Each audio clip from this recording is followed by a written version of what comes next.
Hello guys, good morning. So guys, आज की इस वीडियो में हम डिस्कस करेंगे वैशेषिक दर्शन। तो वैशेषिक जो दर्शन है, इसके जो प्रणेता है उनका नाम था कणाद। कणाद ऋषि। कणाद ऋषि का नाम कणाद कैसे पड़ा? इनकी मान्यता ये थी कि जो अन्न काटने के बाद, जैसे एक किसान ने अन्न उगाया, उसके बाद कटाई हो जाती है, वो अपने घर ले जाता, उसके बाद भी कुछ कण जो होते हैं, कुछ दाने जो होते हैं, वो खेतों में गिर जाते हैं। तो कणाद ऋषि क्या करते थे कि उन कणों को चुन चुन कर, है ना, वो वहां से कलेक्ट करते थे और उसी से अपनी लाइफ में उसी से मतलब जीवन निर्वाह जिसको बोलते हैं, उन्हीं अन्न के कणों को खाकर अपना जीवन निर्वाह करते थे।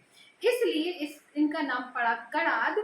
और इन्होंने जो पदार्थ तत्व की विशेष विवेचना की, उसका नाम दिया इन्होंने विशेष, यानी कि जो तत्व है जिससे सारी चीजें बनी हुई है, उस तत्व का नाम है विशेष। इसलिए इस दर्शन का नाम पड़ा वैशेषिक दर्शन। तो विशेष दर्शन, विशेष तत्व की स्पेशल, विशेष means special, specific, special specific element. तो स्पेसिफिक की व्याख्या करने से इसका नाम पड़ा वैशेषिक। और इसको, इसके प्रणेता, इसके फाउंडर जो थे वो थे आपके कणाद ऋषि। कणाद मैं लिख देती हूँ। और इस दर्शन का जो ग्रंथ है उसका नाम है वैशेषिक सूत्र। यानी कि वैशेषिक सूत्र लिखने पर ही इस दर्शन का नाम वैशेषिक भी पड़ा। वैशेषिक सूत्र से ही ये दर्शन निकला। अब देखिए, दूसरी बात ये है कि वैशेषिक सूत्र के ऊपर दो ग्रंथ लिखे गए हैं। तो इस चीज को थोड़ा ध्यान से समझ लीजिएगा कि पदार्थ धर्म संग्रह, ग्रंथ का नाम है पदार्थ धर्म संग्रह। पदार्थ धर्म संग्रह भाष्य भी है और टीका भी है। तो पदार्थ धर्म संग्रह पे जो भाष्य है, उस भाष्य को लिखा था प्रशस्त पाद ने। यानी कि भाष्य को लिखने वाला कौन है? प्रशस्त पाद। और टीका को लिखने वाले कौन है? श्रीधर। यानी कि अगर हम कहें कि पदार्थ धर्म संग्रह टीका किसने लिखी है? श्रीधर ने लिखी है। पदार्थ धर्म संग्रह भाष्य किसने लिखा है? तो वो प्रशस्त पाद ने लिखा है। और ये दोनों ही एक ही ग्रंथ है, अलग नाम एक ही है, दो ग्रंथ है। और इस किसके ऊपर लिखा है? तो ये वैशेषिक दर्शन के ऊपर लिखा है। क्योंकि देखो, ये क्वेश्चन तो नहीं कोई पूछेगा कि वैशेषिक सूत्र किस दर्शन का है, तो क्लियर नाम से ही हो रहा है। तो पूछने की जो पॉसिबिलिटी है वो पदार्थ धर्म संग्रह को पूछने की पॉसिबिलिटी है। इसके अलावा यहाँ पर वैशेषिक दर्शन की एक क्वालिटी है, क्योंकि आपने न्याय का पहला वीडियो मेरा देखा होगा कि यहाँ पर अगर आपने न्याय दर्शन समझ लिया है तो ये आपने अक्सर नाम लिया होगा ना, न्याय वैशेषिक। हम न्याय और वैशेषिक दोनों दर्शनों का नाम जो है वो साथ में लेते हैं, because they both are allied system. यानी कि ये क्या है? समान तंत्र है, एक समान तंत्र है। कुछ की व्याख्या न्याय और वैशेषिक एक दूसरे पर निर्भर है। यानी कि अगर हम न्याय पढ़ते हैं और वैशेषिक नहीं पढ़ते हैं तो हम चीजों को उतना अच्छे से नहीं समझ सकते हैं। तो न्याय और वैशेषिक अपने आप में क्या है? एक एलाइड सिस्टम है। जैसे सांख्य और योग दर्शन है, सांख्य सैद्धांतिक पक्ष है और योग उसका व्यवहारिक पक्ष है, वैसे ही यहाँ पर न्याय और वैशेषिक अपने आप में क्या है? एक तरीके से एलाइड सिस्टम या समान तंत्र की बात करते हैं। अब यहाँ पे समान क्या है? आत्मा का विचार, मोक्ष का विचार, पदार्थ का विचार, वेदों का विचार, ये सारी जितनी भी बातें हैं वो बिल्कुल दोनों में एकदम सेम टू सेम। लेकिन कुछ असमानताएं हैं, उस पर मैं चर्चा करूंगी। तो वैशेषिक दर्शन में यहाँ पर थ्योरी ऑफ क्रिएशन को माना गया है, यानी कि सृष्टिवाद के सिद्धांत को ये मानता है कि जो दुनिया है वो सृष्टि जो है वो कैसे बनी हुई है। तो सृष्टि कैसे बनी हुई है? क्रिएशन, यानी कि सृष्टिवाद। अब क्रिएशन का मतलब यहाँ पे क्या है? यानी कि वैशेषिक दर्शन और न्याय जो दर्शन है वो एटॉमिक थ्योरी को एक्सेप्ट करते हैं। एटॉमिक थ्योरी का मतलब कि सारी जो दुनिया है वो छोटे छोटे परमाणुओं से मिलकर बनी है। अब वो परमाणु कौन से हैं? तो यहाँ पर 4 तरह के परमाणुओं की बात की गई है, जिसमें है पृथ्वी, जल, वायु और अग्नि। यानी कि earth element, air element and fire element and water element. तो यहाँ पे 4 तरह के जो एटम्स हैं उसके द्वारा इस दुनिया को निर्मित माना गया है। अब यहाँ पे जो आपका पदार्थ है उसकी जो व्याख्या है, जैसे वहां पे न्याय दर्शन में 16 तरह के बताई गई है, यहाँ पे जो पदार्थ की जो व्याख्या है, जो एक्सप्लेनेशन है, वो बहुत डिटेल में की गई है। तो पदार्थ क्या है? तो पदार्थ का मतलब है पद प्लस अर्थ। यानी कि वो पद, वो जैसे नाउन, नाउन है ना, जिसका हम नाम दे सकते हैं। नाउन का मतलब क्या होता है?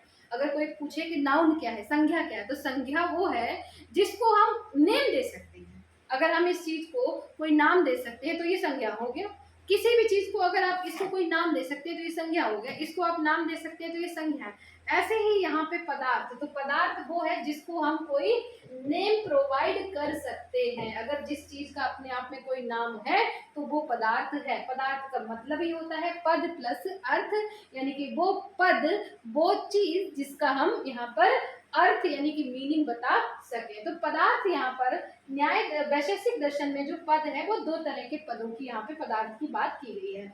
एक पद है यहाँ पर अभाव और दूसरा पद है यहाँ पर भाव। यानी कि वैशेषिक दर्शन के अंदर जो पदार्थ है वो दो तरह का है, एक भाव पदार्थ और दूसरा अभाव पदार्थ। ये मैंने आपको शायद जैन दर्शन में भी पढ़ाया था। अब भाव पदार्थ क्या है? अब भाव का मतलब होता है एग्जिस्टेंस, यानी कि वो चीजें जिनका एग्जिस्टेंस है और वो चीजें जिनका एग्जिस्टेंस नहीं है, यानी कि जो दिखाई नहीं देती है। जैसे अगर हम टाइम की बात करें तो मेरे और आपके बीच में एक टाइमिंग है, यानी कि इस समय इस टाइम में क्लास ले रही हूँ, आपका 2 दिन बाद एग्जाम है, तो हमारे बीच में टाइम है पर टाइम कहीं दिखता नहीं है, तो ये क्या हो गया? नॉन एग्जिस्टेंस हो गया, है ना। अगर मेरे लिए आपकी फीलिंग्स हैं, आपके लिए मेरी फीलिंग्स है, तो वो दिखती नहीं है बट है।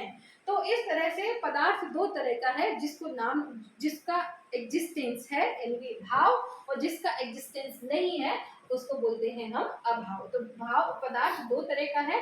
अब भाव पदार्थ जो है वो 6 टाइप का है। कितने टाइप का है? टोटल 6 टाइप का है। तो उसमें वो 6 टाइप कौन कौन से हैं? पहला है यहाँ पर द्रव्य। द्रव्य का मतलब होता है सबस्टेंस, यानी कि कोई भी सबस्टेंस उसको हम बोलते हैं द्रव्य। द्रव्य। इसके बाद आता है गुण। गुण का मतलब है क्वालिटी। कर्म। कर्म के बाद आता है, कर्म का मतलब होता है एक्शन। और द्रव्य, द्रव्य मतलब आपको बता दिया मैंने कि सबस्टेंस, गुण यानी कि क्वालिटी, कर्म का मतलब यानी कि एक्शन। और फोर्थ है यहाँ पे सामान्य। सामान्य का मतलब जनरलिटी, जनरल चीज है। और विशेष, विशेष का मतलब है स्पेशल या पर्टिकुलर भी बोल सकते हैं इसको। और समवाय यानी कि इनहेरेंस, समवाय, समवाय। तो इस तरह से टोटल यहाँ पर जो 6 तरह के एलिमेंट की बात की गई है, यानी कि 6 तरह के जो मुख्य पदार्थ हैं जिससे इसकी मेटाफिजिक्स को हम समझते हैं। अब इसमें भी आपको बाकी पढ़ना पड़ेगा। जैसे द्रव्य है, पहली बात हो गया पदार्थ। पदार्थ में कितने हैं? 1 2 3 4 5 6। तो इसमें जैसे पहला है द्रव्य। तो द्रव्य जो है यानी कि सबस्टेंस है, इसके भी 9 पार्ट है टोटल। इसके 1 2 3 4 5 6 7 8 9। टोटल जो द्रव्य होता है वो 9 तरह का होता है। 9 कौन सा है? जैसे अर्थ हो गया, वाटर हो गया, फायर हो गया, आकाश हो गया, दिक् हो गया, काल हो गया, आत्मा हो गया, मन। यानी कि पहले तो 5 तत्व और दिक्, काल और आत्मा। 5 तत्व पृथ्वी, जल, वायु, ये सब आपको पता है। और इसके अलावा दिक्, काल और आत्मा। तो टोटल जो द्रव्य होते हैं यहाँ पर वो 9 तरह के द्रव्य से मिलकर पदार्थ बनता है। इसके बाद आता है कर्म। तो कर्म भी कई प्रकार के होते हैं, काल भी कई प्रकार के हैं, है ना। हर चीज का यहाँ पर क्वालिटी जो है, तो वैशेषिक दर्शन में जो क्वालिटीज बताई गई हैं, मैंने दूसरा आपको बताया था गुण, यानी कि क्वालिटी, यानी कि कितनी तरह की क्वालिटीज है। तो यहाँ पे टोटल जो क्वालिटी बताई गई है वो 24 टाइप की क्वालिटीज बताई गई हैं। जैसे क्वालिटी का मतलब क्या है कि 24 टाइप की क्वालिटीज हैं। कैसे? जैसे कलर, हम कलर को पहचानना जानते हैं। टेस्ट, हम टेस्ट को जानते हैं, ठीक है। हम कॉग्निशन, हमारे पास मैग्नीट्यूड है, हमारे पास एप्टीट्यूड है, हमारे पास संज्ञान है, हमारे पास शब्द है, हमारे पास इच्छा है। तो इस तरह से टोटल जो क्वालिटीज होती है मनुष्य की वो कितनी हो जाती है? 24 क्वालिटीज हो जाती है। तो यहाँ हम सब 24 को तो डिस्कस नहीं करेंगे, लेकिन टोटल जो क्वालिटीज होती हैं वो 24 टाइप की क्वालिटीज होती हैं। इसके बाद कर्म की बात करें तो यहाँ पर कर्म जो है वो बहुत इंपॉर्टेंट है। एक्शन का मतलब है कि कर्म की वजह से ही सारी जो चीजें हैं वो चल रही हैं, यानी कि जितना भी द्रव्य है, जितना भी सब्सटेंस है, उसको जो गति देने का काम करता है वो कर्म करता है। जैसे द्रव्य है, मान लीजिए द्रव्य में भी मैंने आपको डिस्कस किया था कि द्रव्य कितने तरह के हैं यहाँ पर। जैसे आत्मा है ना, आपका मन है, मन है एक द्रव्य है, एक सब्सटेंस है। लेकिन कर्म क्या है? मन अच्छा भी हो सकता है, मन खराब भी हो सकता है। आत्मा प्योर भी हो सकती है, अच्छी भी हो सकती है, बुरी भी हो सकती है। तो इस तरह से यहाँ पर जो द्रव्य है वो भी कई तरह का है। और द्रव्य को गति देने का, यानी कि उसको आगे ले जाने का जो काम है वो कर्म के द्वारा किया जा सकता है। तो इस तरह से सामान्य यूनिवर्सलिटी यानी कि चौथा जो पदार्थ है वो यूनिवर्सल है, यानी कि पूरी दुनिया में आप देखेंगे कि हमारे और आपके बीच में कुछ चीजें बहुत ही यूनिवर्सल है, यानी कि बिल्कुल सिमिलरिटीज है, यानी कि हमारे और आपके बीच में बहुत सारी चीजें यहाँ पर मिलती हैं। तो इस तरह से हो गया आपका सिमिलरिटीज हो गया। इसके अलावा यहाँ पे जो पर्टिकुलर है, यानी कि किसी के पास कुछ सामान्य है, यानी कि हमारे और आप में बहुत चीजें सामान्य है, लेकिन हमारे और आप में कुछ पर्टिकुलर भी यानी कि विशेष, तो वही विशेष तत्व हमें दूसरों से अलग बनाता है, स्पेशल बनाता है। तो सामान्य का जैसे अपोजिट तत्व क्या है यहाँ पर, विशेष तत्व है।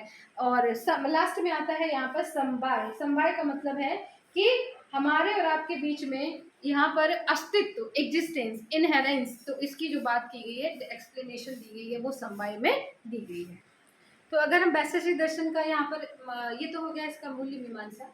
अगर हम यहाँ पे इसका सॉरी ये हो गया इसका एपिस्टोमोलॉजी। अगर हम इसका मूल्य मीमांसा देखते हैं तो यहाँ पे एपिस्टोमोलॉजी दोनों का सेम है, ये भी 4 तरह के प्रमाणों को मानता है जैसे न्याय दर्शन में माना गया है। तो आपका उपमान है, प्रत्यक्ष है, अनुमान है, शब्द है, 4 तरह के प्रमाण जैसे बिल्कुल न्याय दर्शन में है वैसे ही यहाँ पे है। बाकी सभी विचार इसके सेम है।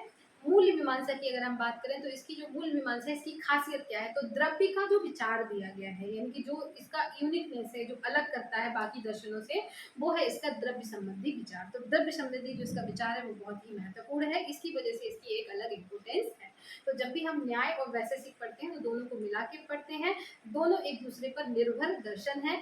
और इस तरह से यहाँ पर जो द्रव्य का जो 9 अलग अलग पार्ट में जो इसकी व्याख्या की गई है वो इसकी क्वालिटी है। तो आपको वीडियो कैसा लगा है, कोई भी आपकी क्वेरी है तो वीडियो में पूछ सकते हैं, मैं और उसको डिटेल में बता दूंगी वहाँ पे टेक्स्ट में। और आज के लिए इतना ही रखते हैं। Thank you so much and wish you all the best.